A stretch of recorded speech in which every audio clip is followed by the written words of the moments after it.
সম্মানিত গাইস, আমি আপনাদের সামনে আবারও একটি ভিডিও নিয়ে চলে আসলাম। এই ভিডিওর মধ্যে আপনারা যে থাম্বনেলের মধ্যে দেখেছেন, যেভাবে আপনার পড়ার টেবিলকে একটা সুন্দর ব্যাকগ্রাউন্ড দিয়ে আপনি সাজাবেন, যেরকমভাবে আমরা দেখতে পাই স্টুডিওর মধ্যে সাজানো। আপনার সাধারণ টেবিলকে একদম প্রফেশনাল টেবিল দ্বারা আপনি পরিবর্তন করতে পারবেন। তাহলে কোন কোন গ্যাজেট দ্বারা আপনারা পরিবর্তন করতে পারবেন সেই সম্পর্কে এই ভিডিওটা। এই জন্য প্রথম থেকে শেষ পর্যন্ত একবারে না টেনে দেখুন, তাহলে ভিডিও শুরু করা যাক। এই হলো আজকের আমাদের সেটআপটা। একদম একদম সেটআপ। আমাদের টেবিল সেটআপের জন্য সর্বপ্রথম যে একটা ভালো কাপড় আপনি বিছিয়ে দিবেন, এবং সাইডের যে ইয়াগুলো দেখতেছেন এটা হলো একদম কার্টন, একদম কোম্পানির যে কার্টনগুলো আছে ওই কার্টনই হলো সাইডের গুলা। এবং আপনারা আপনাদের উপরের যেটা বিছাইবেন ওইটা আপনারা একদম নিজের পছন্দ মতো কোনো একটা বিছাইবেন। তারপর এমন একটি টপ রাখতে পারেন সৌন্দর্যের জন্য, আপনি যে মানের টপ রাখতে পারেন, কিন্তু একটু মোটা সাইজের, একটু যেন অনেক বলি হয় এমন সিস্টেমের টপ রাখার চেষ্টা করবেন। তারপর মনে করেন যে এমন একটা এলইডি লাইট গ্যাজেটের প্রয়োজন। এটার লিঙ্ক আমি ডিসক্রিপশন বক্সে দিয়ে দিব। এটা ডিম লাইট, এটা আপনি ব্যবহার করতে পারেন। এটা আপনি চকের যে লাইনটা দেখছেন ওই চকেটে লাগাইলে এটা আলো জ্বলে। সেই জন্য আমরা এখানে চকেটে লাগিয়ে একদম চেক করব। একদম চেক করার জন্য আমরা এখানে এটা লাগিয়ে দেব। ফুলের সাথে যদি আমরা এটা রাখি তাহলে এটা একদম বেশি উঠবে। তাহলে একটা গ্যাজেট গেল। এখন এই পর্যন্ত যে প্রফেশনাল লাইটগুলো দরকার, যে আপনার সাধারণ টেবিলকে একদম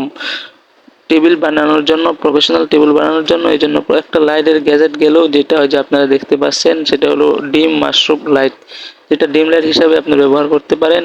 এটা একদম টপের মধ্যে এলইডি লাইট। এই সম্পর্কেও ভিডিও আছে আমার ডিসক্রিপশন বক্সে, এই ভিডিও লিঙ্ক থাকবে। এই লাইট সম্পর্কে, এই লাইটের রিভিউ আমি দিয়েছি। এজন্য আরেকটা প্রফেশনাল লাইট হলো, সেটা অনেক গুরুত্বপূর্ণ একটা লাইট, যেটা আপনার কালারকে একদম ব্যাকগ্রাউন্ডকে একদম চেঞ্জ করে দেয়। আর আপনারা যদি চান তাহলে আপনারা এমন একটি লাইট লাগাইতে পারেন যেটাও ডিম লাইট হিসাবেই পরিচিত। তো এটা আমার সকেট না থাকার কারণে আমি লাগাই নাই, তবে এটা আপনারা দেখানোর জন্য এটা আপনাদের সামনে এনেছি। এটার লিঙ্কও ডিসক্রিপশন বক্সে দেওয়া থাকবে, আপনারা কত টাকার মূল্য দিয়ে এটা কিনতে পারবেন। তো এটা আমি লাগাই নাই, তো এটা আমি জায়গায় রেখে দিলাম। আমি ওইটাই ফিট করলাম। ওইটাই সুন্দর দেখা যায় ফুলের সাথে, এই জন্য আপনারা চাইলে ওইটা ফিট করতে পারেন। তো যে লাইটের কথা বলছিলাম, প্রফেশনাল একটা লাইট যেটা আপনার কালারকে একদম ব্যাকগ্রাউন্ডকে একদম উন্নত করে দেয়, সেটা হলো যে এই লাইটটাই। এটা একটা যন্ত্র থেকে আমি খুলে নিয়েছি। এটা একটা এলইডি লাইট। আপনারা চাইলে আরো নতুন এলইডি লাইট কিনে সংগ্রহ করে ব্যবহার করতে পারেন। তো আমি এই লাইটটা একটা ব্যাটারির মাধ্যমে আমি সেট আপ করেছি, যেটা আমরা দেখছেন ওই মগের যে ওই কোণার মধ্যে আপনারা যে দেখতে পাচ্ছেন একটা আলো, সেইটাই হলো এই লাইটের আলো। এটা ছোট একটা এলইডি লাইট, এই লাইটের আলো। তার জন্য আপনার এমন একটি সিরা কর্ড প্রয়োজন হবে। সিরা কর্ডের সাথে আপনারা এই ব্যাটারির সাথে সংযুক্ত করে দিবেন। যাই হোক, ভিডিও প্রথম থেকে শেষ পর্যন্ত যদি আপনার ভালো লাগে তাহলে আপনি অবশ্যই লাইক, কমেন্ট, শেয়ার, সাবস্ক্রাইব করতে ভুলবেন না। আর এই ধরনের ভিডিও পেতে আমাদের চ্যানেলটিকে আরো সাবস্ক্রাইব করুন। তাহলে দেখেন, আমি এই লালের সাথে লাল এবং কালার সাথে সাদা তারটা আমি জুড়ে দিলাম ব্যাটারির সাথে।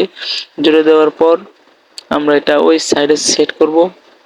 তো তার আগে বলি যে যদি এই সম্পর্কে আরো ভিডিও পেতে চান তাহলে অবশ্যই আমাদের চ্যানেলটাকে সাবস্ক্রাইব করে রাখুন।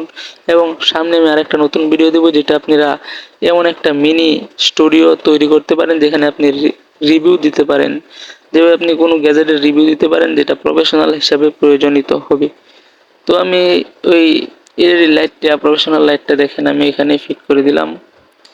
এখানে ফিট করে দেওয়ার পর দেখবেন যখন আমি লাইটটা, এখন দেখেন সব কমপ্লিট। এখন যখন আমি লাইটের আলোটা একটু নিভিয়ে দিব তখন এটা প্রফেশনাল হয়ে উঠবে। তো এই যে আমি এটা ফিটিং করে দিলাম, লাইটটা ফিটিং করে দেওয়ার পর দেখেন এখন যখন আমি লাইটটা অফ করি তখন দেখবেন একদম প্রফেশনাল হয়ে উঠবে। তো এই ছিল আজকের আমাদের ভিডিও। যদি ভিডিওটি ভালো লাগে এবং সামনে যদি একটা মিনি স্টুডিও গ্যাজেট রিভিউ করার জন্য আপনারা কোনো ফেস না দেখে কোনো কিছু আপনারা দেখানোর যে যদি আমার চ্যানেল খুলতে চান তাহলে এমন একটি স্টুডিও আমি তৈরি করবো। এই জন্য আমার চ্যানেলটি সাবস্ক্রাইব করে রাখুন, যেমন আপনারা পেয়ে যান। ধন্যবাদ।